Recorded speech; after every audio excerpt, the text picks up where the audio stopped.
Mention করে দিই। আসসালামু আলাইকুম প্রিয় শিক্ষার্থীরা, তোমাদের সবাইকে স্বাগত জানাচ্ছি আজকে নতুন আরও একটি ক্লাসে। আজকের ক্লাসে আমরা আলোচনা করব আমাদের আইসিটির তৃতীয় অধ্যায় নিয়ে, যেগুলো হচ্ছে বিগত বছরে খুব গুরুত্বপূর্ণ পরীক্ষায় এসেছে, তোমাদের গুচ্ছবর্তী পরীক্ষায় জন্য যেগুলো বেশি গুরুত্বপূর্ণ সেগুলো আমরা ইনশাল্লাহ আজকে ক্লাসে দেখব। তো 3 অধ্যায়ের মধ্যেও কিন্তু ম্যাথ আছে, সরাসরি ম্যাথ গুচ্ছতে সরাসরি ম্যাথ আসে না, বি ইউনিটে খুব একটা ম্যাথ আসে না। তবে যেগুলো আসে থিওরিটিক্যাল যেগুলো, সেগুলো ইনশাল্লাহ আমরা আজকের ক্লাসে আলোচনা করব। তো সবাইকে যারা রেকর্ডিং ক্লাস দেখতেছো তাদের বলবো একটু 2-1 মিনিট টেনে ক্লাসটা দেখো। আর যারা এখনো হচ্ছে আসসালামু আলাইকুম ভাইয়া, ওয়ালাইকুম আসসালাম ইসলাম, আর লাইভে যারা আছে আমরা তাদের জন্য একটু অপেক্ষা করে তারা যুক্ত হয়ে যাক, তারপরে ক্লাসটা শুরু করব। আমার ফারুক আসসালামু আলাইকুম। ওয়ালাইকুম আসসালাম। শশী ওয়ালাইকুম আসসালাম। আমি সুলতানা ওয়ালাইকুম আসসালাম। ওয়ালাইকুম আসসালাম। লেট হয়ে গেল, হ্যাঁ লেট হয়ে গেল একটু, বিদ্যুতের বিভ্রাট ছিল, আবার হচ্ছে একটু তোমার সেট আপ করতে একটু টাইম লেগে গেছিলো, বোর্ডটা একটু ঝামেলা করতেছিল, তো সেই জন্য একটু টাইম লেগে গেছে। যুবরাজ ওয়ালাইকুম আসসালাম। ইলেকট্রনিক জিনিসপাতি তো, যে কখন আসলে কি হয় বলা যায় না, প্রেডিক্টেবল না, সব আনপ্রেডিক্টেবল। হঠাৎ করে তার মাথা নষ্ট হয়ে যেতে পারে, তখন ওটা ঠিক করতে যায় আবার অবস্থা খারাপ, এই আর কি। ফারহানা ইসলাম ওয়ালাইকুম আসসালাম। ভাগ্যহীন, আচ্ছা তোমার নামটা চেঞ্জ করো, ভাগ্যহীন কি নাম দিছো তুমি? মাহমুদা খাতুন ওয়ালাইকুম আসসালাম। ওকে স্বপন মিত্র চাকমা, ওকে ওকে ওকে ওকে ওকে রিমি। এই যে আবার কার্ড চলে গেছে। বলো এখন বলো কেমনটা লাগে, দেখছো কার্ড চলে গেছে। লাইভ আছে কিনা তাও তো জানি না।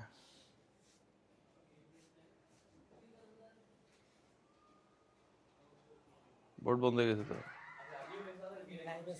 লাইভ আছে, কারণ এই বোর্ড এটা চলতে তো আরো আধা ঘন্টা লাগবে। তোমরা এমন এক স্টুডিওতে আমার ক্লাস দিছো।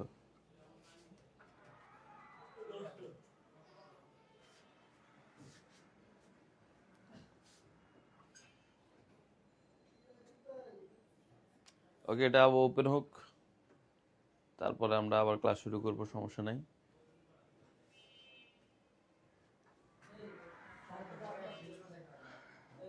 কট খেয়ে নাম পরিবর্তন, আমার আসল নাম রিমি। আচ্ছা হ্যাঁ বললাম, কারেন্ট চলে যেতেছে।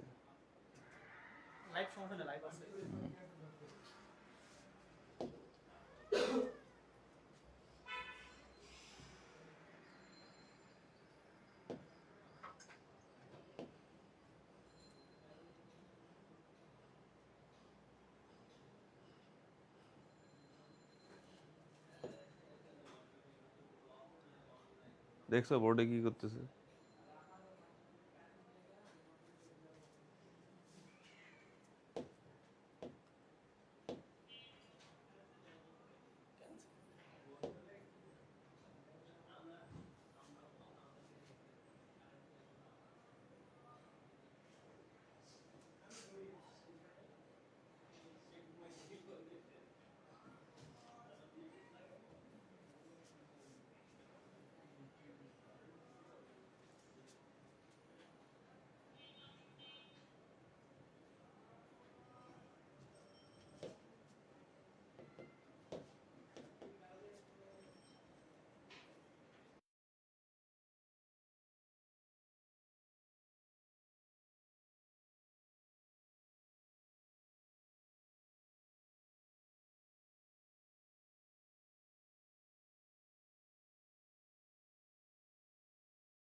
এত গোলা লাগে কেন আমার?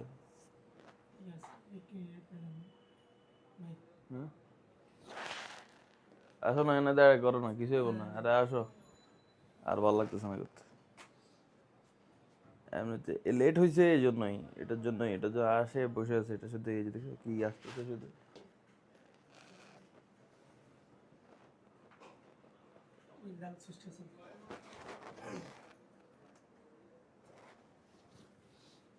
আমার ভবিষ্যৎ দেখতেছি, ক্লাসের জীবন শেষ, জীবনের ক্লাস শেষ।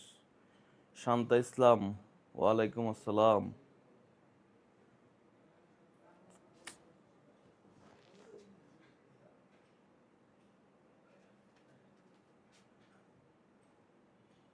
ওইটাই ওইটাই কাজ, আমিও বিরক্ত। ভবিষ্যৎ 3 তারিখের পর। যুবরাজ ভাইয়া বিকেলে ক্লাস নেন, তোমাদের ওনার বিকেলে ব্যাচে ক্লাস আছে, তো আবার বিকেলে আমার ক্লাস আছে এইচএসসি 26-এর সাথে, 26-27-এর সাথে, বুঝছো?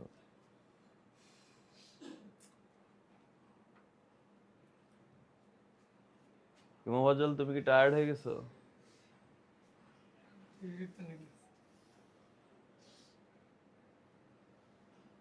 অন্য রুম খালি নেই?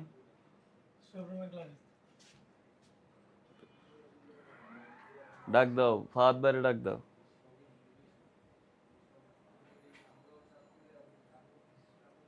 কেমন আছেন ভাইজান? সোহাগ, আলহামদুলিল্লাহ। সোহাগ, আলহামদুলিল্লাহ ভালো আছি। তুমি কেমন আছো?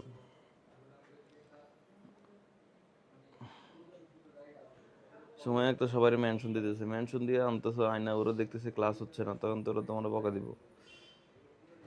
নামাজের আগে শেষ করবো, অবশ্যই নামাজের 1:30টার আগে শেষ করবো ইনশাল্লাহ।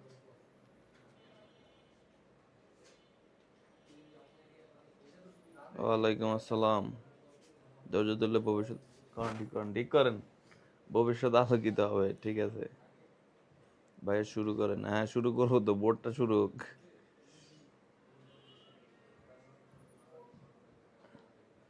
ওরে হ্যাঁ, কারণ এই বিদ্যুতের জন্য ভার্সিটি টার্সিটি সব বন্ধ করে দিয়েছে, তাও দেখছো কি এক অবস্থা।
ওকে, ঠিক হয়ে গেছে। হ্যাঁ, উজ্জ্বল ভাই আসছে মানে ঠিক হয়ে যাবে, অবশ্যই। এখন কমেন্ট করছে উজ্জ্বল ভাই আসছে মানে ঠিক হয়ে যাবে।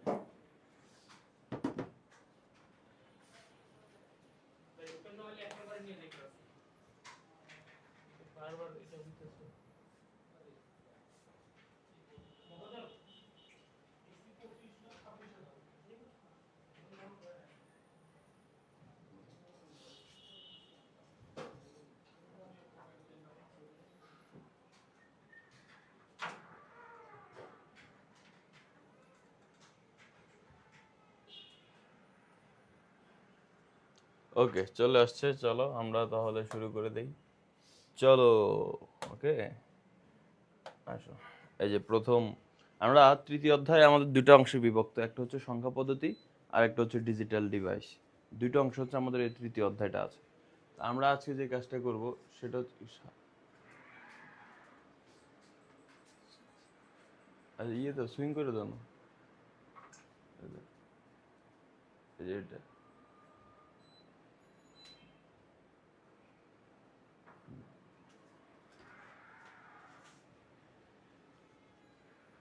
উজ্জ্বল ভাই বোর্ড উজ্জ্বল করে দিয়েছে। হ্যাঁ, এখন আসো আমরা উজ্জ্বল ভাবে পড়ালেখা করি। সেখানে দুইটা অংশ বিভক্ত ভাইয়া, একটা হচ্ছে সংখ্যা পদ্ধতি আর একটা হচ্ছে ডিজিটাল ডিভাইস। আমরা আজকে শুরুতে ডিজিটাল ডিভাইসের কিছু এমসিকিউ দেখব, তার পরবর্তীতে আমরা সংখ্যা পদ্ধতির এমসিকিউ দেখব ইনশাল্লাহ। তো প্রথম আমরা যে এমসিকিউটা দেখব সেটা হচ্ছে এইটা, সবাই অ্যান্সার করা শুরু করে, আমরা আর কথাবার্তা বেশি না বলি। কোন ডিজিটাল সার্কিটে ইনপুট ও আউটপুট সংখ্যা সমান? কোন ডিজিটাল সার্কিটে ইনপুট সংখ্যা এবং আউটপুট সংখ্যা, ইনপুট সংখ্যা এবং আউটপুট সংখ্যা, কিছু দেখতে পাচ্ছ কেউ? সবাই দেখতে পাচ্ছে। ইনপুট সংখ্যা এবং আউটপুট সংখ্যা সেম, সবাই একটু বলবা, ঠিক আছে? সবাই একটু কমেন্ট করবা। কোন ডিজিটাল সার্কিটে ইনপুট ও আউটপুট সংখ্যা সেম, মানে ইনপুট সংখ্যা একটা হলে আউটপুট সংখ্যা একটা হবে, ইনপুট সংখ্যা দুইটা হলে আউটপুট সংখ্যা দুইটা হবে, কোনটার ক্ষেত্রে সেটা বলো?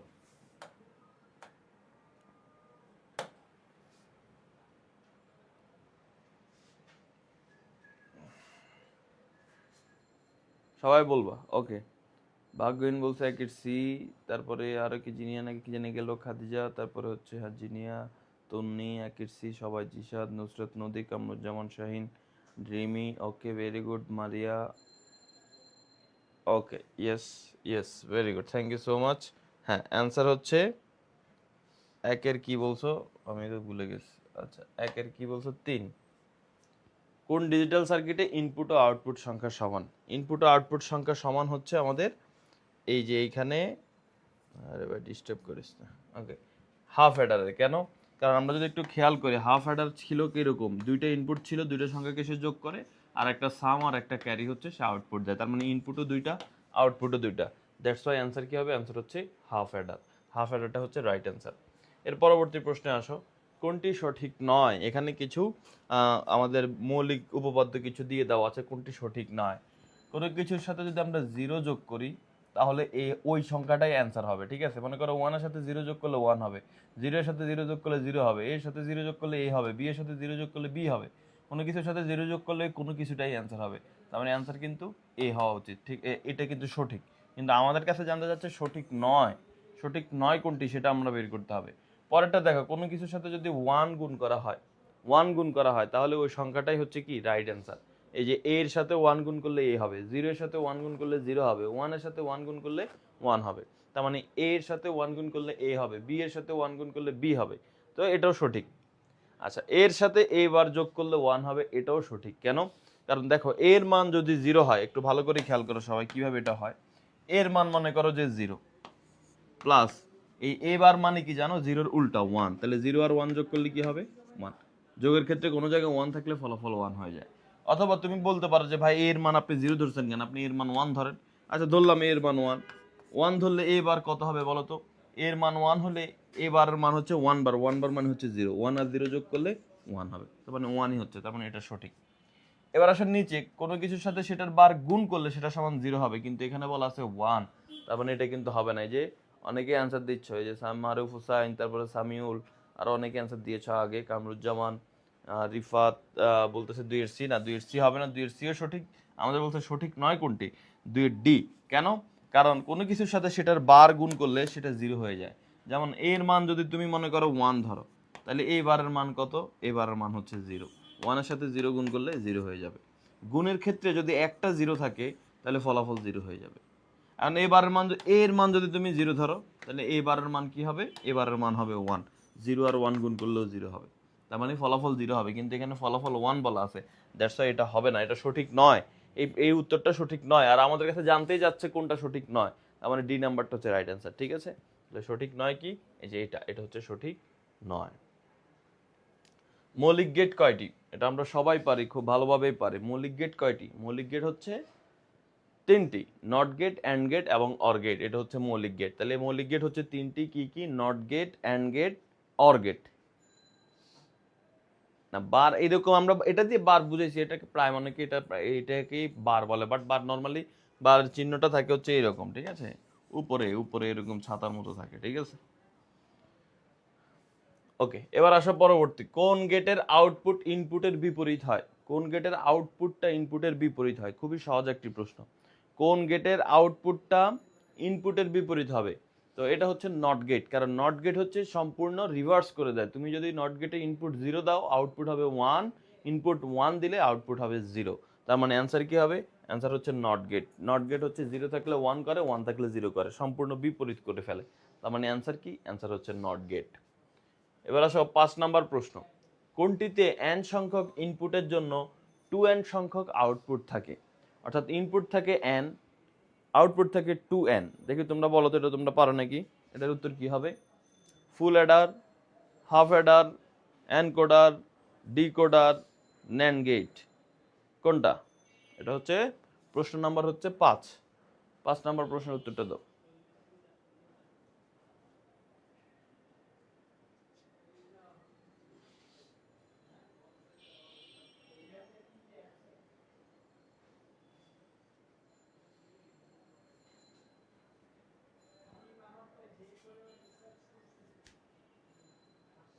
বের করে দিব, ক্লাস থেকে বের করে দিব বললাম।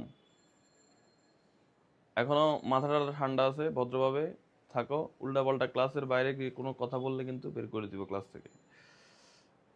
ওকে, ভুলে গেছি, সবাই ভুলে গেছে। আচ্ছা, এখানে তোমাকে জানতে হবে এনকোডার আর ডিকোডার সম্পর্কে, ঠিক আছে? এনকোডার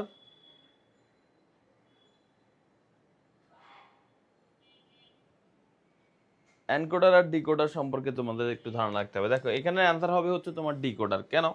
দেখো, এনকোডার যে কাজটা করে সেটা হচ্ছে মানুষের ভাষাকে কম্পিউটারের ভাষায় রূপান্তর করে হচ্ছে এনকোডার, ঠিক আছে? মনে করো এটা হচ্ছে মানুষের ভাষা, ঠিক আছে? এই মানুষের ভাষাকে হচ্ছে কম্পিউটারের ভাষায়, এটা হচ্ছে একটা কম্পিউটার, ঠিক আছে?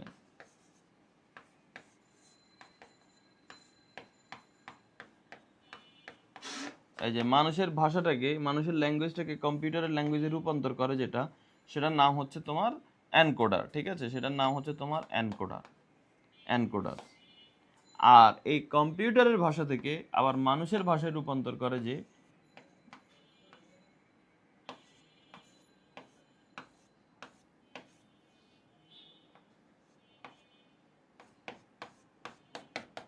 ওকে, কম্পিউটার ভাষাটা কি আছে, কম্পিউটার ভাষা থেকে মানুষের ভাষায় রূপান্তর করে যে, সেটা হচ্ছে ডিকোডার, ঠিক আছে? সো এখন তোমাকে এটা সহজে মনে রাখার নিয়ম হচ্ছে যে এন হচ্ছে তোমার কম্পিউটারের ভাষা, আর 2 টু দি পাওয়ার n হচ্ছে মানুষের ভাষা। কম্পিউটার ভাই সহজ সরল মানুষ, সে সোজাসুজি কথা বলবে যে হ্যাঁ হ্যাঁ হয় এটা, না হয় সেটা। মানুষ হচ্ছে পেঁচানো কথা বলে।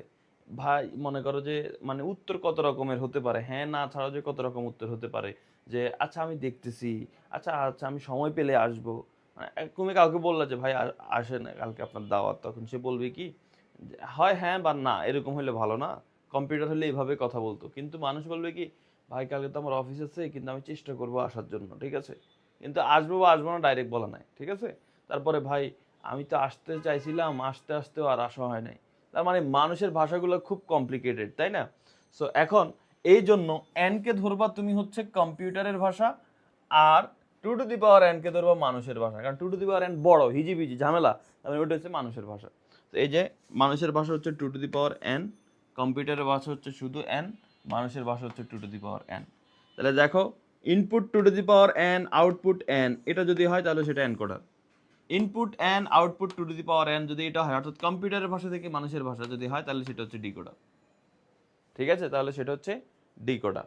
তো এইখানে আমাদের বলতেছে দেখো এন, মানে কি, এটা যেহেতু ছোট, এটা হচ্ছে কম্পিউটারের ভাষা। আর 2 টু দি পাওয়ার n মানে কি, মানুষের ভাষা। যেহেতু এটা দেখতে একটু পেঁচানো, 2 টু দি পাওয়ার n, তাহলে কম্পিউটারের ভাষা থেকে মানুষের ভাষায়, যে কম্পিউটারের ভাষা থেকে মানুষের ভাষা, সেটা হচ্ছে কি ডিকোডার। আচ্ছা, ভুলে যাওয়াটা আহামরি কিছু না, ঠিক আছে? স্বাভাবিক জিনিস, ভুলে যাওয়া এটাই তো নর্মাল। সবকিছু মনে থাকবে এমন তো না, সারা জীবন মনে থাকবে তো এমন তো না, পরীক্ষা দিতে তো অনেকদিন হয়ে গেছে, তাই না? তো ভুলে যাওয়াটা স্বাভাবিক, ওটাকে নর্মাল ভাবে নাও। আচ্ছা, এবার আসো পরবর্তী প্রশ্নে। সার্বজনীন গেট কয়টি? সার্বজনীন গেট বা ইউনিভার্সাল গেট কয়টি?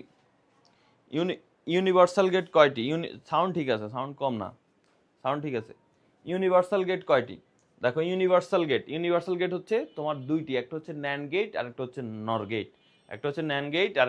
গেট। তার মানে সার্বজনীন গেট হচ্ছে দুইটি, ন্যান্ড গেট এবং নর গেট। বিশেষ গেট বা স্পেশাল গেট কয়টি? স্পেশাল গেটও হচ্ছে দুইটি, একটা হচ্ছে এক্সর গেট আর একটা হচ্ছে এক্স নর গেট। কি হবে? একটা হচ্ছে এক্সর আর একটা হচ্ছে এক্স নর, ঠিক আছে? এই দুইটা হচ্ছে বিশেষ গেট বা স্পেশাল গেট বলা হয়। তার মানে বিশেষ গেট বা স্পেশাল গেটও হচ্ছে দুইটি। আচ্ছা, এবার আসো পরবর্তী প্রশ্ন যদি আমরা যাই। এখানে বলা আছে নিচের কোনটি সার্বজনীন গেট? এই যে ন্যান্ড আর নর, এই দুইটাই অ্যান্সার হবে। ন্যান্ড ও নর দুইটাই হচ্ছে সার্বজনীন গেট। আচ্ছা, এর পরবর্তী, নিচের কোনটি বিশেষ গেট? বিশেষ গেট হচ্ছে যে এক্সর, এই যে এক্সর গেটটা হচ্ছে বিশেষ গেট, একটু আগে আমরা দেখেছিলাম। তার পরবর্তী প্রশ্ন, এগুলো কিন্তু সব তোমার জিএসটি বা ভার্সিটিতে, এটা কিন্তু বোর্ড পরীক্ষার প্রশ্ন না, এগুলো হচ্ছে তোমার বিভিন্ন বিশ্ববিদ্যালয় যেগুলোতে আইসিটিতে আসছে, সেই আইসিটির প্রশ্ন কিন্তু এগুলো। 3টি ইনপুট ও 2টি আউটপুট বিশিষ্ট সার্কিট কোনটি? 3টি ইনপুট ও 2টি আউটপুট বিশিষ্ট। এখন বলো কোন সার্কিটের ইনপুট থাকবে 3টি, আউটপুট থাকবে 2টি? কোন সার্কিটের ইনপুট 3টি থাকবে, আউটপুট 2টি থাকবে? সেটা আমাদের বলতেছে or gate, NAND gate, full adder আর এক্সর। এটার অ্যান্সার হবে কি? এটার অ্যান্সার হচ্ছে সি, ফুল অ্যাডার। কেন? কারণ ফুল অ্যাডারের মধ্যে 3টা ইনপুট থাকে, এ, বি আর আরেকটা থাকে ক্যারি বিট। ওই যে বললাম না, আমরা জানি ফুল অ্যাডার পর টাইম আমরা পড়ছিলাম এইচএসসিতে যে ফুল অ্যাডার হচ্ছে 3 বিটের যোগ করে, তার মানে ইনপুট 3টা হবে। আর আউটপুট হিসেবে সে কি দিবে? সাম দিবে আর ক্যারি দিবে, এটা হচ্ছে আউটপুট। তার মানে 3টা থাকতেছে ইনপুট, আউটপুট থাকতেছে 2টা। এটাকে আমরা কি বলবো? এটাকে আমরা বলবো হচ্ছে তোমার ফুল অ্যাডার। এটাকে আমরা ফুল অ্যাডার বলবো। তার মানে 10 এর অ্যান্সার কি? 10 এর অ্যান্সার হচ্ছে সি। বুলিয়ান অ্যালজেব্রার প্রতিষ্ঠাকে, বুলিয়ান অ্যালজেব্রা যে অর্থাৎ আমরা যে লজিক গেট মেট করি, এই বুলিয়ান অ্যালজেব্রা যে আবিষ্কার করেছে তার নাম কি? এখানে আছে George Boolean, George Campbell, George বুল, team Berners-Lee. So team Berners-Lee তো না, এটা আমরা জানি, কারণ চতুর্থ অধ্যায় পড়ার টাইম আমরা পড়ছি। টিম বার্নার্স-লি এই মুরব্বী হচ্ছে আবিষ্কার করেছেন কি? এই মুরব্বী আবিষ্কার করেছিলেন তোমার এইচটিএমএল এবং ওয়েব। তো এটা হবে না। তো এখানে অ্যান্সার হচ্ছে জর্জ বুল। জর্জ বুল উনি হচ্ছে বুলিয়ান অ্যালজেব্রাটা আবিষ্কার করেছেন, ঠিক আছে? আবার জর্জ বুলিয়ান না, বুলিয়ান বলল না, ঠিক আছে? জর্জ বুল উনি হচ্ছে সর্বপ্রথম এই বুলিয়ান অ্যালজেব্রা আবিষ্কার করেছেন। ডি মর্গানের উপপাদ্য, ডি মর্গানের উপপাদ্য হচ্ছে 2টা। একটা হচ্ছে দেখো এ প্লাস বি হোল বার, এই দুইটাকে যোগ করে যদি দুইটার উপর একসাথে হোল বার হয়, তাহলে আমরা এখানে লিখবো এ বার ইন্টু বি বার। আর আরেকটা হচ্ছে তোমার এ বি হোল বার, তাহলে সেটাকে আমরা লিখবো এ বার প্লাস বি বার। বুঝতে পেরেছো? A plus B whole bar equal to A bar into B bar, আর a B whole bar equal to A bar plus B bar plus B bar. Okay, তো এখন আমাদের এখানে বলতেছে D মর্গানের উপপাদ্য কোনটি? ডি মর্গানের উপপাদ্য হচ্ছে A plus B whole bar equal to A bar into B bar. এই যে খ নাম্বারটা তো সঠিক, খ নাম্বারটা সঠিক। এই যে এটা এই সূত্র পড়ে, তাহলে অ্যান্সার কি? অ্যান্সার হচ্ছে খ, A plus B whole bar equal to A bar into B bar. আচ্ছা, ডি মর্গানের উপপাদ্য কয়টি? ওই যে মাত্র দেখলাম 2টি। ডি মর্গানের উপপাদ্য হচ্ছে 2টি, A plus B whole bar equal to A bar into B bar, আর আরেকটা হচ্ছে A B whole bar equal to A bar plus B bar. Okay, এটার অ্যান্সার দাও। এটার অ্যান্সার সবার পড়া উচিত। কার input 2 to the power n হলে আউটপুট n হয়? এটা সবার পড়া উচিত। এটা আমি একটু আগে ক্লিয়ার করে দিছিলাম যে কার ইনপুট সংখ্যা 2 টু দি পাওয়ার n হলে আউটপুট হবে শুধু n। Input 2 to the power n আর আউটপুট হবে শুধু n।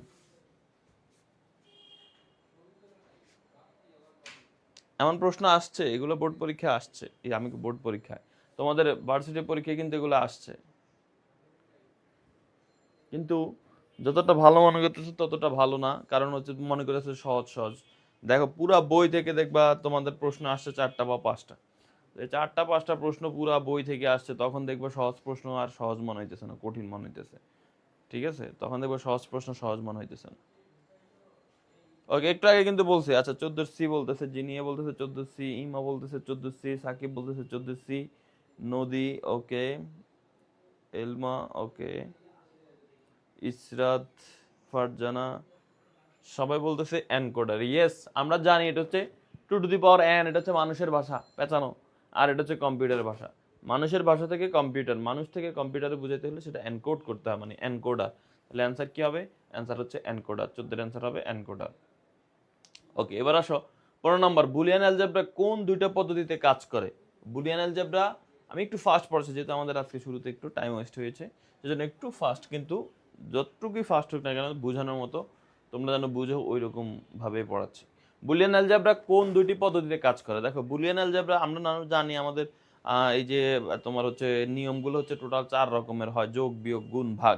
তো এখন বুলিয়ান অ্যালজেব্রা কয়টি পদ্ধতিতে কাজ করে বা কোন কোন পদ্ধতিতে কাজ করে? এখানে বলা আছে যোগ আর ভাগ, যোগ আর গুণ, বিয়োগ আর ভাগ, বুলিয়ান যোগ আর বুলিয়ান গুণ। দেখো বুলিয়ান অ্যালজেব্রা একটু আগেও আমরা দেখছিলাম, দেখো ডি মর্গানের যে সূত্রটা দেখছিলাম, ডি মর্গানের তো বুলিয়ান অ্যালজেব্রারই, সেটা কি? সেটা হচ্ছে a plus B whole bar equal to a bar into B bar. ঠিক আছে, এটা তো বুলিয়ান অ্যালজেব্রারই। তো এখানে দেখো যোগ আছে আর গুণ আছে, আর কিছু নাই। তার মানে হয় অ্যান্সার এটা হবে, না হয় এটা হবে। তো অ্যান্সার ডি হবে, কারণ বুলিয়ান যোগ আর বুলিয়ান গুণ করে। নর্মালি আমরা যেসব যোগ করি সেই যোগ হয় না। কেন? কারণ আমাদের নর্মাল যোগের মধ্যে আমরা জানি 1 + 1 = 2 হয়, কিন্তু বুলিয়ান যোগে কি হবে? 1 + 1 = 1 হবে। তার মানে এটা বুলিয়ান যোগ বলাটাই ভালো। তো এই জন্য এটা অ্যান্সার হবে বুলিয়ান যোগ আর বুলিয়ান গুণ। ঠিক আছে, অ্যান্সার কি হবে? বুলিয়ান যোগ এবং বুলিয়ান গুণ। আচ্ছা, 1 বিট সংরক্ষণ করতে পারে কে? 1 বিট সংরক্ষণ, 1 বিট সংরক্ষণ করে কে? 1 বিট সংরক্ষণ করে হচ্ছে তোমার ফ্লিপ ফ্লপ। আমাদের যে মেমোরিগুলো আছে, যে এই যে আমাদের মোবাইলের মধ্যে আমরা বলি 128 জিবি 256 জিবি, 64 জিবি রম বা হচ্ছে আমাদের স্টোরেজ, এই যে 64 জিবি, এই 64 জিবিটা আসছে কোত্থেকে? জিবির আগে কি আছে? ঠিক আছে, কেবি, কেবির আগে বি, বি মানে হচ্ছে কিলোবাইট, কিলোবাইট প্রথমে বাইট, বাইট থেকে কিলোবাইট, কিলোবাইট থেকে মেগাবাইট, মেগাবাইট থেকে এরপর হচ্ছে গিগাবাইট, এভাবে আসে, তাই না? তো এই বাইটগুলো ভাঙতে ভাঙতে কি হয়, এই জিবিটাকে ভাঙলে হয় তোমার এমবি, এমবিটাকে ভাঙলে তোমার হবে কেবি, কিলোবাইট, কিলোবাইটটাকে আরো ছোট করলে হবে শুধু বাইট, এরপরে বাইটটাকে আরো ভাঙলে হবে বিট। এই এক একটা বিট বানানো হয় তোমার এই ফ্লিপ ফ্লপ দিয়ে, একটা ফ্লিপ ফ্লপ একটা বিট সংরক্ষণ করতে পারে। তার মানে এই যে এত জিবি, এত বড় স্টোরেজ দেখতে পাচ্ছি, এই স্টোরেজটা আসলে অনেকগুলো ফ্লিপ ফ্লপের সমষ্টি, অনেকগুলো ফ্লিপ ফ্লপের সমষ্টি, অনেকগুলো ফ্লিপ ফ্লপ যখন মিলে তখন হচ্ছে অনেক বড় একটা স্টোরেজ তৈরি হয়। তো যাই হোক, এক বিট, মিনিমাম এক বিট সংরক্ষণ করে, যে সেটা হচ্ছে ফ্লিপ ফ্লপ। তার মানে ফ্লিপ ফ্লপ হচ্ছে এক বিট সংরক্ষণ করতে পারে। আচ্ছা, এরপর আসে কম্পিউটারের ভাষাকে মানুষের ভাষায় রূপান্তর করে কে? একই কথা, কম্পিউটারের ভাষা মানে হচ্ছে কি, এন, এন থেকে 2 টু দি পাওয়ার এন, এটা হবে ডিকোডার। ঠিক আছে, অ্যান্সার কি? অ্যান্সার হচ্ছে ডিকোডার। এরপরে আছো 18 নম্বর প্রশ্ন। 18 নম্বর প্রশ্ন বলছে 3 বিটের যোগ করে কি? এটা আমরা একটু আগেও আলোচনা করেছি, ফুল অ্যাডার, সেটা হচ্ছে 3 বিটের যোগ করে। কোন নীতি মেনে চলে একটি বৈধ সমীকরণ থেকে অন্য একটি বৈধ সমীকরণে রূপান্তর করা যায়? দেখো, একটা নীতি আছে, যে নীতিটা মেনে চলে একটা সমীকরণকে চেঞ্জ করে অন্য আরেকটা সমীকরণে নিয়ে যাওয়া যায়, তবে সেটা বৈধ উপায়ে। তো এই নিয়মটাকে বলা হয় দ্বৈত নীতি। ঠিক আছে, এই নীতিটাকে বলা হয় দ্বৈত নীতি। আচ্ছা, এবার আসো এখানে আরেকটা প্রশ্ন, অর গেটের কাজ কি? দেখো, নট গেট হচ্ছে রিভার্স করে দেয়, ঠিক আছে, উল্টায় দেয়। নট গেট কি করে? 0 থাকলে 1 করে, 1 থাকলে 0 করে।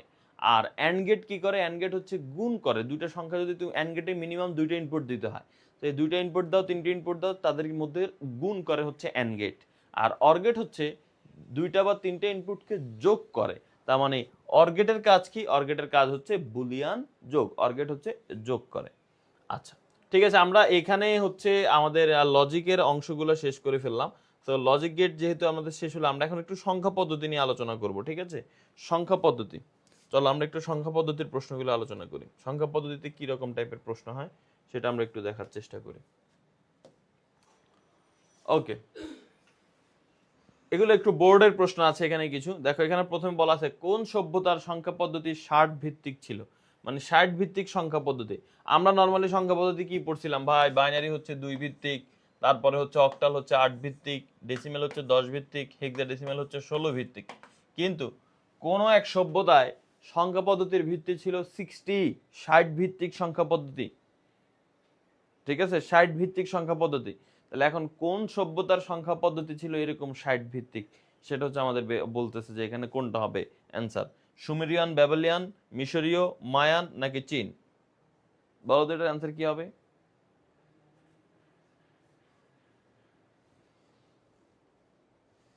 আচ্ছা শশী, তাহলে এটা খেয়াল করো, এটাতে অ্যান্সার কি হবে বলো। তোমরা বলো, প্রথম প্রশ্নটা তোমাদের জন্য ছুড়ে দিলাম।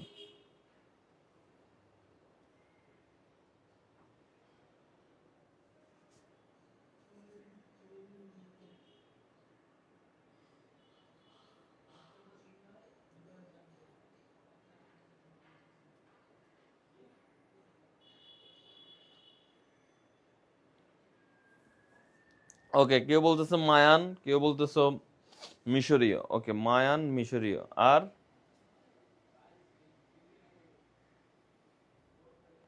রিফাত বলতেছে সুমেরিয়ান, ব্যাবিলিয়ান। ওকে,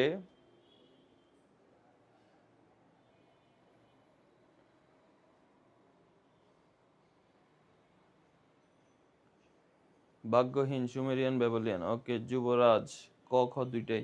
আচ্ছা, এটার অ্যান্সার হচ্ছে, এটার অ্যান্সার হবে তোমার সুমেরিয়ান, ব্যাবিলিয়ন। ঠিক আছে, সুমেরিয়ান, ব্যাবিলিয়ন, সে হচ্ছে সেই পদ্ধতি, সেই সভ্যতার মধ্যে সংখ্যা পদ্ধতির ভিত্তি ছিল 60 ভিত্তিক, এটা মনে রাখবা, সুমেরিয়ান, ব্যাবিলিয়ন। ওকে, এবার আসো পরবর্তী প্রশ্ন, মিনিট ও ঘন্টার হিসাব কোন সংখ্যা পদ্ধতির উদাহরণ? মিনিট ও ঘন্টার হিসাব কোন সংখ্যা পদ্ধতির উদাহরণ? দেখি এটার অ্যান্সার দাও। মিনিট ও ঘন্টার হিসাব কোন সংখ্যা পদ্ধতির উদাহরণ?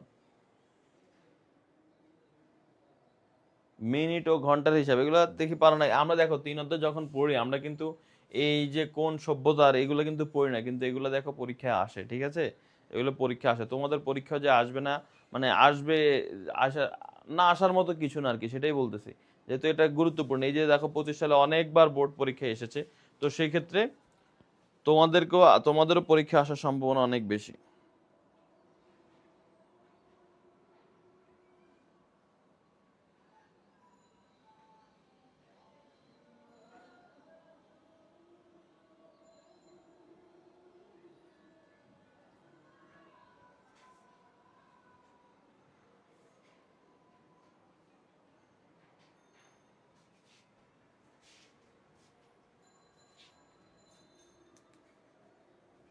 দুইয়ের গ, আচ্ছা কি বলতেছে? সাবরিনা বলতেছে দুইয়ের গ, মিথিলাজ বলতেছে দুইয়ের সি, সুমেরিয়ান ব্যাবিলিয়নে। হুম, শশী বলতেছে দুইয়ের সি। ওকে, ঠিক আছে, সবাই যদি দুইয়ের সি বলতেছে আমি আর এটাতে কোনো আপত্তি জানালাম না। ইয়েস, মিনিট এবং ঘন্টার হিসাব কোন সংখ্যা পদ্ধতির উদাহরণ? এটাও সুমেরিয়ান ব্যাবিলিয়ন সংখ্যা পদ্ধতির উদাহরণ। 60 ভিত্তিক, আমরা একটু আগে দেখছি 60 ভিত্তিক। এই যে একটু আগে আমরা এখানে দেখলাম না, কত ভিত্তিক? 60 ভিত্তিক। তো 60 ভিত্তিকে তো আমাদের মিনিট ঘন্টা সব কিন্তু 60 ভিত্তিতেই চলে। সো একটু মাথা খাটালে কিন্তু অ্যান্সার দেওয়া যায়। মিনিট ঘন্টাগুলো কিন্তু 60 ভিত্তিতেই চলে। 60 মিনিট সেকেন্ডে 1 মিনিট, তারপরে 60 মিনিটে 1 ঘন্টা, তাই না? তো সেই জন্য এটা হচ্ছে সুমেরিয়ান ব্যাবিলিয়ন। সুমেরিয়ান ব্যাবিলিয়ন সংখ্যা পদ্ধতি ছিল 60 ভিত্তিক। দেখছো, এই একটা প্রশ্ন বিশেষ করে বোর্ড পরীক্ষার মধ্যে দেখো কিভাবে আসছে। ময়মনসিংহ বোর্ড 25 সালে আসছে, সিলেট বোর্ড 25 সালে আসছে, বরিশাল বোর্ড 25 সালে আসছে, এই একই প্রশ্ন, শুধুমাত্র একটু ঘুরাই ফিরিয়ে দিছে, ঠিক আছে? মানে একই জিনিস ডিফারেন্ট কালারে দিছে, এই হচ্ছে কথা। তো এটার অ্যান্সার কি হবে? এটার অ্যান্সার হচ্ছে 60 ভিত্তিক। এটার অ্যান্সার কি হবে? 60 ভিত্তিক। আচ্ছা, 1 বাইটের অর্ধেককে কি বলা হয়? 1 বাইট মানে কি? 1 বাইট মানে হচ্ছে 8 বিট, ঠিক আছে? 1 বাইট মানে হচ্ছে যেখানে 8টা বিট থাকবে। যে দেখো 1 বাইট মানে হচ্ছে 8টা বিট থাকবে, 1 2 3 4 5 6 7, 1 2 3 4 5 6 7 8, 8টা বিট থাকবে। এই 8টা বিটের অর্ধেক, অর্ধেক মানে তোমাকে এখানে 4 বিট নিতে হবে, ঠিক আছে? 4 বিট নিয়ে কাজ করতে হবে। তো এই 4 বিট, এই 8 বিটের অর্ধেক দিয়ে 4 বিট, এই 4 বিটকে বলা হয় তোমার নিবল। কি বলা হয়? নিবল। নিবল। ওকে, তার মানে হচ্ছে 1 বাইটের অর্ধেক যেটা, সেটাকে বলা হয় নিবল। ওকে, আচ্ছা এবার আসো পরবর্তী প্রশ্ন। কোন সংখ্যা পদ্ধতির স্থানীয় মান নেই? স্থানীয় মান নেই। সংখ্যা পদ্ধতি প্রধানত দুই ভাগে ভাগ করা হয়, একটা হচ্ছে পজিশনাল সংখ্যা পদ্ধতি আর একটা হচ্ছে নন পজিশনাল সংখ্যা পদ্ধতি। এখন এই পজিশনাল সংখ্যা পদ্ধতি যেটা, সেটার কিন্তু অঙ্কের তোমার হচ্ছে অঙ্কের স্থানের উপর মান নির্ধারণ করা হয়, ঠিক আছে? মানে অঙ্কের পজিশনের উপর মান কিন্তু ভ্যারি করে, সেটা হচ্ছে পজিশনাল সংখ্যা পদ্ধতিতে। কিন্তু নন পজিশনাল সংখ্যা পদ্ধতিতে অঙ্কের পজিশনের উপরে মানের কোনো ডিপেন্ডেন্সি নাই। তার মানে কোন সংখ্যা পদ্ধতিতে স্থানীয় মান নেই, যেখানে পজিশনের উপর মান ডিপেন্ড করে না, এটা হচ্ছে নন পজিশনাল সংখ্যা পদ্ধতি। তাহলে অ্যান্সার হবে নন পজিশনাল। এখন এখানে নন পজিশনাল কোনটা আছে? বাইনারি, দশমিক, অক্টাল, এগুলো সবই পজিশনাল সংখ্যা পদ্ধতি। নন পজিশনাল হচ্ছে রোমান সংখ্যা। অ্যান্সার হবে রোমান। সবাই রাইট অ্যান্সার দিয়েছো, ভেরি গুড। মিম, তারপর Chilma, Nodi, Khadija, very good. Jerin, Jitu, okay, thank you so much. Yes, answer হচ্ছে রোমান হবে। কোন শাসকেরা শূন্যকে শয়তানের রূপ বিবেচনা করত? কোন শাসকেরা শূন্যকে শয়তানের রূপ বিবেচনা করত? শূন্যকে, শূন্য হচ্ছে একটা শয়তানের রূপ তারা মনে করত। এটা হচ্ছে তোমার খ্রিস্টীয়, কি? খ্রিস্টীয়, খ্রিস্টীয় শাসকেরা শূন্যকে শয়তানের রূপ মনে করত। আচ্ছা, কোনটি জটিল ও অবৈজ্ঞানিক সংখ্যা যা এখনো ব্যবহার করা হয়? জটিল ও অবৈজ্ঞানিক সংখ্যা যেটা হচ্ছে রোমান সংখ্যা, এটা হচ্ছে জটিল এবং অবৈজ্ঞানিক। রোমান সংখ্যা কিন্তু বৈজ্ঞানিক সংখ্যা না, কিন্তু এটা এখনো ব্যবহার করা হয়। জটিল ও অবৈজ্ঞানিক সংখ্যা যেটা এখনো ব্যবহার করা হয় সেটা হচ্ছে রোমান সংখ্যা। কুড়ি ভিত্তিক, কুড়ি ভিত্তিক সংখ্যা পদ্ধতির প্রচলন শুরু হয় কোন সভ্যতায়? কুড়ি ভিত্তিক সংখ্যা পদ্ধতির প্রচলন শুরু হয় কোন সভ্যতায়? বলো, এটার অ্যান্সার বলো। কুড়ি ভিত্তিক সংখ্যা পদ্ধতির প্রচলন শুরু হয় কোন সভ্যতায়? অপশন আছে মায়ান, ভারতীয়, রোমান, ব্যাবিলিয়ন। 8 নম্বর প্রশ্ন আসছে, 8 নম্বর। সাথে আছে এখনো সবাই, এখনো যে খ্রিস্টীয়তে আছে। খ্রিস্টীয় মানে কোন? 6 নম্বরে আছে সবাই এখনো, আমি চলে আসছি 8 নম্বরে।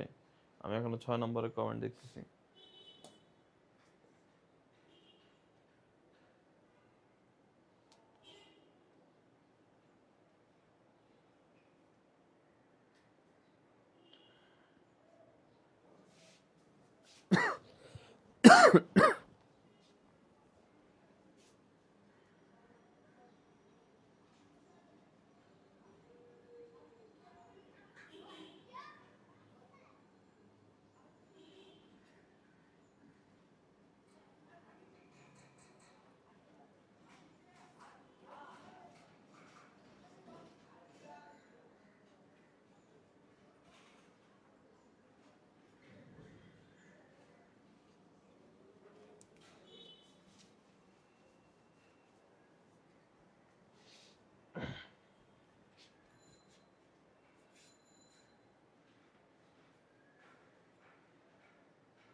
ওকে, কেউ বলতেছে 8-এর ক, কেউ বলতেছে 8-এর ডি, মিম বলতেছে হচ্ছে মায়ান, 8-এর ক হচ্ছে মায়ান, ডি হচ্ছে ব্যাবিলিয়ন। ওকে, ব্যাবিলিয়নে এতবার আসছে অ্যান্সারে, তার মানে সবাই এখন ভাবতেছে ব্যাবিলিয়নই হবে।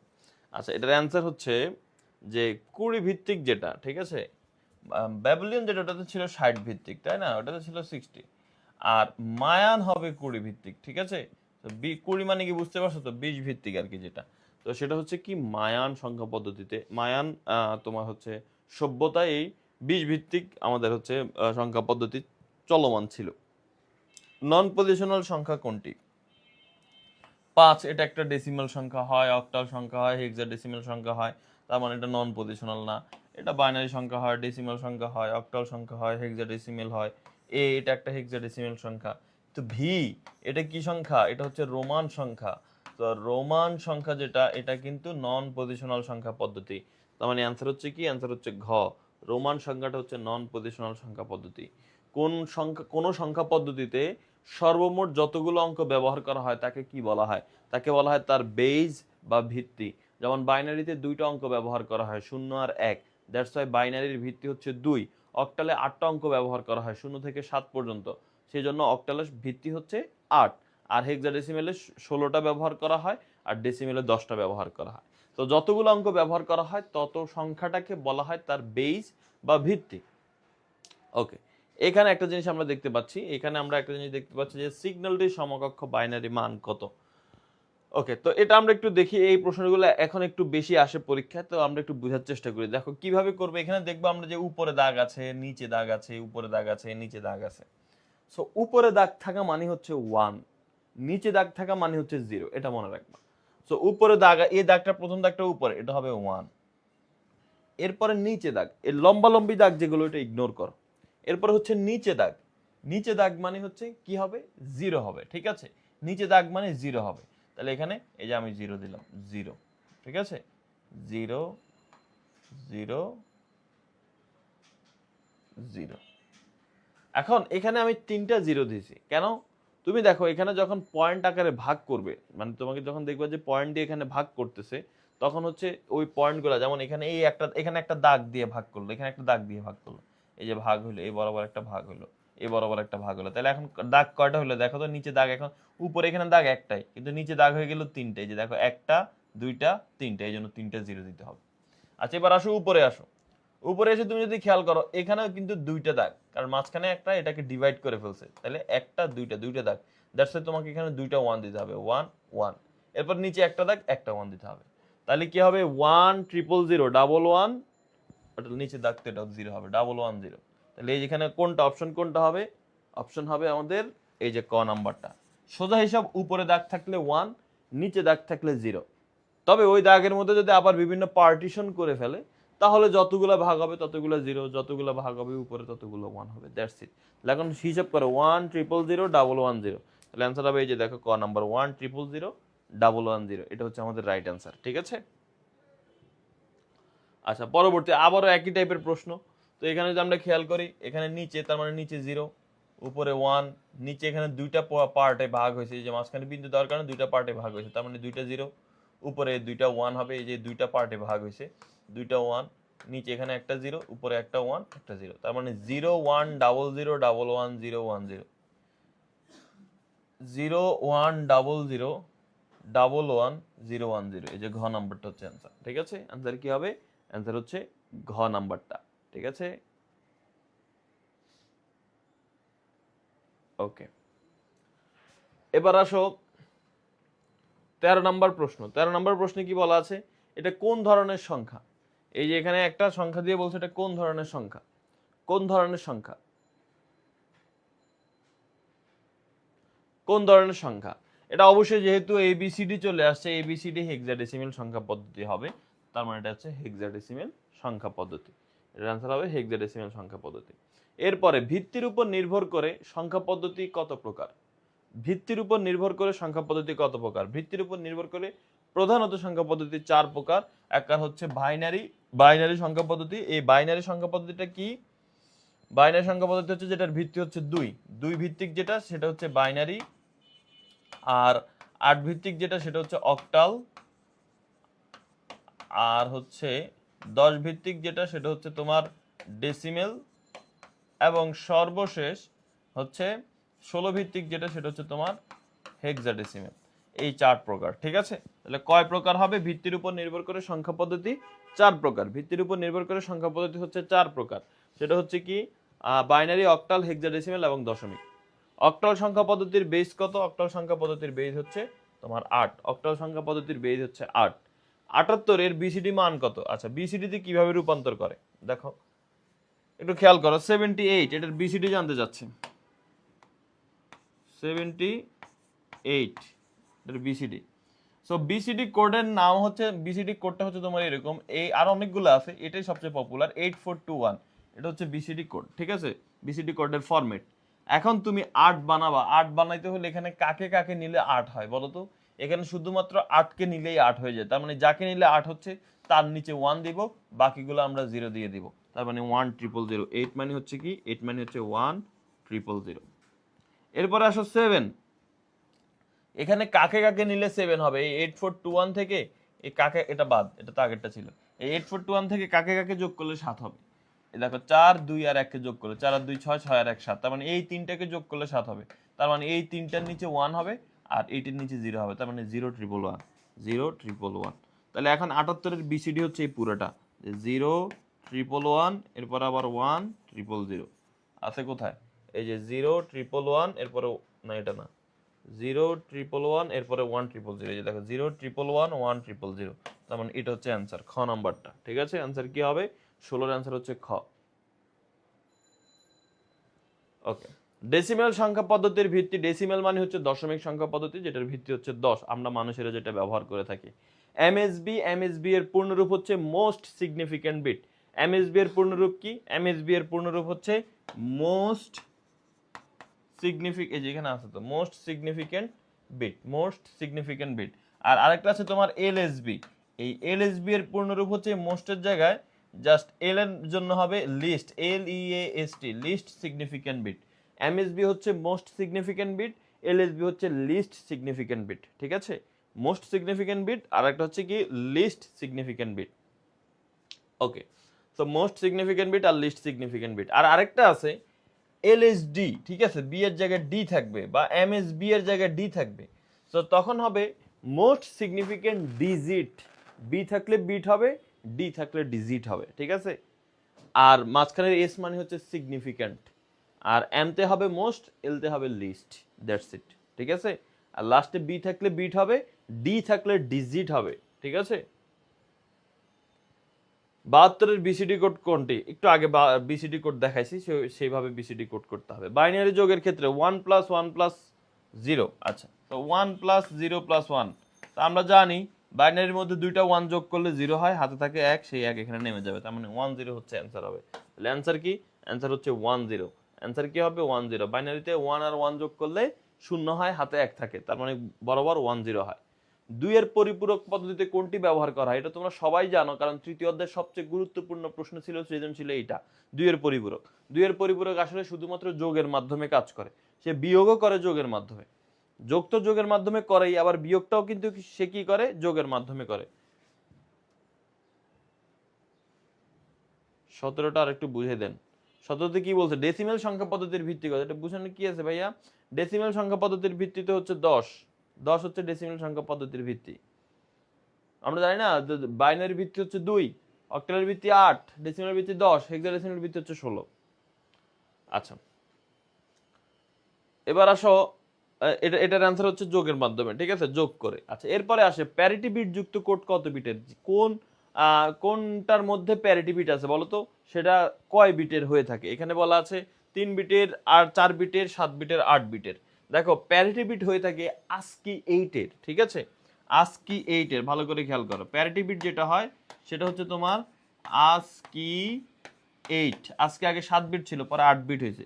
তো 7 বিটের মধ্যে যে 4 বিট, এখানে ডান পাশে যে 4 বিট থাকে 1 2 3 4, এগুলোকে বলা হয় সংখ্যাসূচক বিট। কি বলা হয়? সংখ্যাসূচক বিট। আর এরপরের যে 3 বিট থাকে, এই 3 বিটকে বলা হয় তোমার জোন বিট। এই 3 বিটকে কি বলা হয়? এই 3 বিটকে বলা হয় তোমার জোন বিট।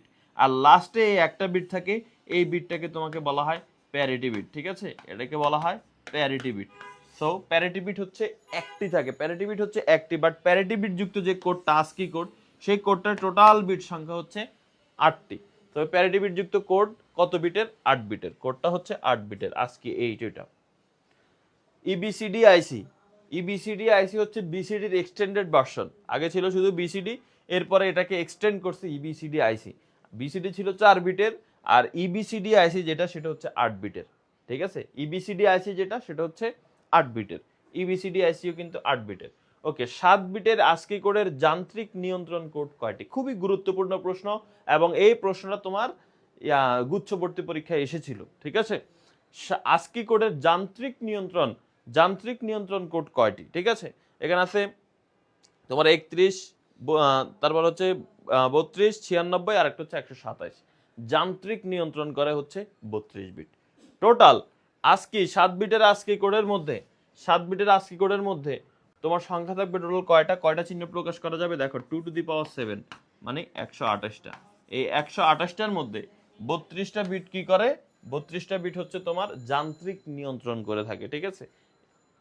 ওকে, এবার আসো পরবর্তী। ইউনিকোডের সর্বোচ্চ কতটি চিহ্ন প্রকাশ করা যায়? খুবই গুরুত্বপূর্ণ, ইউনিকোড থেকে পরীক্ষায় প্রশ্ন আসতে পারে। তো ইউনিকোডের মধ্য থেকে ইউনিকোড থেকে সর্বোচ্চ কতটি চিহ্ন প্রকাশ করা যায়? ইউনিকোড হচ্ছে ভাইয়া 16 বিটের। ইউনিকোড কত বিটের? 16 বিটের। তাহলে এটা দিয়ে কতটা সংখ্যা প্রকাশ করা যায়? 2 to the power 16। 2 to the পাওয়ার 16 মানে হচ্ছে 65,536। তার মানে 65,536টি তোমার হচ্ছে চিহ্ন প্রকাশ করা যায় ইউনিকোডের মাধ্যমে, ঠিক আছে? ইউনিকোডের প্রথম সংস্করণ কতটি ভাষা নিয়ে শুরু হয়? ইউনিকোডের প্রথম সংস্করণ 12টি ভাষা নিয়ে শুরু হয়, ঠিক আছে? 12টি ভাষা নিয়ে শুরু হয়। তারপরে হায়ারোগ্লিফিক্স ভাষা হতে বর্তমানে যে ইমোজি পর্যন্ত কোন কোডের অন্তর্ভুক্ত? একদম হায়ারোগ্লিফিক্স মানে অনেক আগের ভাষা থেকে বর্তমানে যে ইমোজিও কিন্তু একটা ভাষা বোঝানো হয়। তো এই ইমোজি পর্যন্ত এগুলো কোন কোডের অন্তর্ভুক্ত? এই সব কিছু হচ্ছে ইউনিকোডের অন্তর্ভুক্ত। ওকে, বাংলা বর্ণমালা কোন কোডের অন্তর্ভুক্ত? বাংলা বর্ণমালা ইউনিকোডের অন্তর্ভুক্ত, কারণ ইউনিকোড এত সংখ্যক চিহ্ন প্রকাশ করতে পারে যে প্রায় পৃথিবীর সকল ভাষা এখন এই ইউনিকোডের কারণে মানুষ কম্পিউটারে বা হচ্ছে লিখতে পারে। যেমন আগে কিন্তু মোবাইলে বা কম্পিউটারে মানুষ বাংলা ভাষা লিখতে পারতো না, বাংলা সাপোর্ট করতো না, ঠিক আছে? বাংলা ভাষা তখন অনলাইনে সাপোর্ট করতো না, তখন কিন্তু মানুষ ওই বাংলিশে লিখতো। দেখবো অনেক আগের আইডি যেগুলো, অনেক আগের অ্যাকাউন্ট যেগুলো, তারা দেখবো বাংলিশে পোস্ট করছে। ফেসবুকে অ্যাকাউন্ট যেগুলো, ফেসবুক অ্যাকাউন্ট দেখবো তারা পোস্ট করতো বাংলিশে। এই যে সাকিব আল হাসান, তার আইডির আগের পোস্টগুলো যদি তুমি দেখো, দেখবা যে তার পোস্টগুলো হচ্ছে বাংলিশে পোস্ট করা, ঠিক আছে? তো এরপরে যখন ইউনিকোড আসে, এই বাংলা ভাষাকে ইউনিকোড অন্তর্ভুক্ত করতে পারে, তখন থেকে কম্পিউটারের মধ্যে বাংলা ভাষা লেখা যায়, ঠিক আছে? তো এটার অ্যান্সার হচ্ছে ইউনিকোড হবে। 4 বিট বিশিষ্ট কোড কোনটি? 4 বিট বিশিষ্ট কোড হচ্ছে বিসিডি কোড। বিসিডি কোড হচ্ছে 4 বিটের কোড, ঠিক আছে?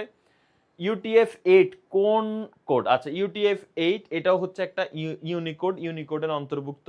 ইউনিকোডের একটা তোমার হচ্ছে ক্যারেক্টার সেট হচ্ছে UTF-8, ঠিক আছে? সো UTF-8 দেখলে এটা ভয় পাওয়ার কিছু না, এটা হচ্ছে ইউনিকোডের অন্তর্ভুক্ত, এটা মাথায় রাখলে হবে। ASCII 8 এই কোডের মাধ্যমে সর্বোচ্চ কতটি অক্ষর বা চিহ্নকে কোডভুক্ত করা হয়? তাহলে ASCII 8 এটা কয় বিটের? ASCII 8 হচ্ছে 8 বিটের কোড। তাহলে কতটি চিহ্ন প্রকাশ করা যাবে? 2 টু দি পাওয়ার 8। অর্থাৎ কোন কোড যত বিটের হয়, 2 টু দি পাওয়ার ওই বিট সংখ্যাই হচ্ছে তার প্রকাশ করার চিহ্নের সংখ্যা। যেমন ASCII 8 8 বিটের, তার মানে এটা কতটি চিহ্ন প্রকাশ করতে পারবে? 2 টু দি পাওয়ার 8 মানে 256টা চিহ্ন প্রকাশ করতে পারবে। অ্যান্সার হচ্ছে ঘ, ঠিক আছে? অ্যান্সার হবে ঘ। এবার 32, পৃথিবীর সকল ভাষাকে কোন কোড অন্তর্ভুক্ত করে? ইউনিকোড অন্তর্ভুক্ত করে। ASCII-তে প্রতীক নির্দেশক কোড কয়টি? ASCII-তে প্রতীক নির্দেশক কোড হচ্ছে 96টি। প্রতীক নির্দেশের কোড হচ্ছে 96টি। যান্ত্রিক কোড হচ্ছে তোমার 32টি, আর প্রতীক নির্দেশের কোড হচ্ছে 96টি। ঠিক আছে, ওই যে বললাম আজকে 7 হচ্ছে কয় বিটের কোড, 7 বিটের কোড। তার মধ্যে এখানে 2 টু দি পাওয়ার 7 মানে 128টা প্রতীক প্রকাশ করা যায়। তো 128টার মধ্যে 32টা হচ্ছে তোমার যান্ত্রিক নিয়ন্ত্রণ করে, আর বাকি থাকে 96টা। সেই 96টা হচ্ছে তোমার প্রতীক নির্দেশ করে। ঠিক আছে, 96 আর 32 যোগ করলে 128 হবে। ওকে, আচ্ছা এবার আসো, আজকের কোডে নিয়ন্ত্রণের জন্য কতটি কোড ব্যবহার করা হয় এটা আমরা একটু আগে পড়েছি, 32 বিট। নিচের কোনটি 16 বিটের কোড? 16 বিটের কোড হচ্ছে ইউনিকোড, আমরা জানি। দেখো কোড নিয়ে কিন্তু পরীক্ষা প্রশ্ন আসার সম্ভাবনা অনেক বেশি, কোড থেকে পরীক্ষা প্রশ্ন আসবে। ইউনিকোডে মোট কতগুলো ভিন্ন অক্ষরকে কোডভুক্ত করা হয়? 65,536। এই যে 2 to the power 16, 2 to the পাওয়ার 16 মানে কি 65,536। আচ্ছা, ASCII 8 কোডের মাধ্যমে কতটি অদ্বিতীয় চিহ্নকে নির্দেশ করা যায়? ASCII 8 মানে 8 বিটের কোড, তাহলে কতটি চিহ্নকে নির্দেশ করা যাবে? 2 to the power 8। 2 to the পাওয়ার 8 মানে হচ্ছে 256টি, তার মানে 256টি চিহ্ন নির্দেশ করা যাবে। ঠিক আছে, বাংলা ভাষাকে কম্পিউটারে অন্তর্ভুক্ত করেছে কে? ইউনিকোড। ঠিক আছে, ASCII 8 এর সংখ্যাসূচক বিট কয়টি? সংখ্যাসূচক বিট কতটি? ওই যে একটু আগে আমি বলেছিলাম ASCII 8 এ বিট কয়টা টোটাল? 8 বিট। এই 8টা বিটের মধ্যে 1 2 3 4 5 6 7 8, এই 8 বিটের মধ্যে একদম বাম পাশের বিট যেটা, সেই বিটটাকে বলা হয় তোমার প্যারিটি বিট। আর এর পরের যে 3টা বিট, এই 3টা বিটকে বলা হয় তোমার জোন বিট। আর পরের যে লাস্টে যে 4টা বিট সেগুলোকে বলা হয় সংখ্যাসূচক বিট। তার মানে সংখ্যাসূচক বিট কয়টি? সংখ্যাসূচক বিট হচ্ছে 4টি। বাংলা বর্ণমালা ইউনিকোডের অন্তর্ভুক্ত। ইউনিকোডের বিটের সংখ্যা কত? এই যে বাংলা বর্ণমালা কোন কোডের অন্তর্ভুক্ত, এই প্রশ্নটা কিন্তু গুরুত্বপূর্ণ, অনেকবার এসেছে পরীক্ষায়। ইউনিকোড। এরপরে ইউনিকোডের বিটের সংখ্যা কত? 16 বিট। ইউনিকোড 16 বিটের, এটা আমরা জানি। বিসিডি কোড 4 বিটের। বিসিডি কোড কত বিটের? 4 বিটের। কোন কোড দশমিক সংখ্যাকে বাইনারি সংখ্যায় রূপান্তর করে? কোন একটা কোড আছে যেটা দশমিক সংখ্যাকে বাইনারি সংখ্যায় রূপান্তর করে, সেটা হচ্ছে বিসিডি। বিসিডি প্রত্যেকটা সংখ্যাকে বাইনারিতে রূপান্তর করে নেয়। ওই যে 8421 দিয়ে করতেছি না, ওইটা কিন্তু বাইনারিতে নেওয়া হচ্ছে, প্রত্যেকটাকে আলাদা আলাদাভাবে বাইনারিতে নেওয়া হচ্ছে। ঠিক আছে, বহুত পড়ালেখা হয়ে গেছে আমাদের এখানে। এমসিকিউ, এটারও এমসিকিউ গুলো আমরা শেষ করে ফেললাম। এখানে প্রায় 43টা এমসিকিউ পড়েছি। তো আমরা হচ্ছে 2টা অংশের এমসিকিউ শেষ করেছি, একটা হচ্ছে আমাদের ডিজিটাল ডিভাইস অংশের, আর একটা হচ্ছে সংখ্যা পদ্ধতি অংশের। তা আশা করি তোমরা বুঝতে পেরেছো। পরবর্তীতে ইনশাল্লাহ অন্য আরেকটা, আমাদের আর 2টা অধ্যায় বাকি আছে। ঠিক আছে, আর মাত্র 2টা অধ্যায় বাকি আছে। সেই 2টা অধ্যায় হচ্ছে, একটা হচ্ছে দ্বিতীয় অধ্যায়, যেটা গুচ্ছতে, যেটা গুরুত্বপূর্ণ বেশি।